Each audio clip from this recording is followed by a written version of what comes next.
আগে যেদিন স্টার্ট হলো কোরআন আসা, সেই দিনই আল্লাহ পাক বলছেন যে আপনার রিসালাতকে তারা অস্বীকার করছে, আপনাকে রাসূল মানে না, না মানুক। আপনার রিসালাতের সাক্ষী আমি আল্লাহ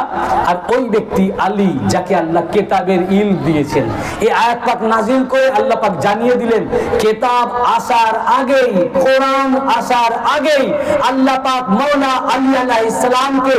কোরআনের ইলম দিয়ে, কমপ্লিট কোরআনের ইলম দিয়ে পৃথিবীতে প্রেরণ করেছেন। যেমন রাসূলের পাককে আসার আগে পৃথিবীতে, কোরআন আসার আগেই আল্লাহ পাক রাসূলের পাককে কোরআনের পুরা জ্ঞান দিয়েছেন, সম্পূর্ণ ইলম দিয়ে পৃথিবীতে প্রেরণ করেছেন। কোরআন থেকে আয়াত পাক এসেছে যে আমি আল্লাহ ইব্রাহিম আলাইহিস সালাম বললেন যে কাবা শরীফের যখন নির্মাণ হয়ে গেল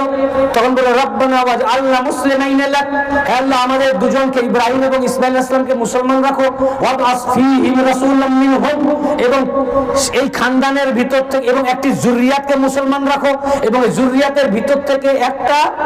দলকে মুসলমান রাখো, এবং এই মুসলমান দলের ভিতরে আখেরি রাসূলকে প্রেরণ করো, ইয়াতলু আলাইহিম আয়াতিকা, যিনি তাদের কাছে আপনার আয়াত পড়ে পড়ে শোনাবেন,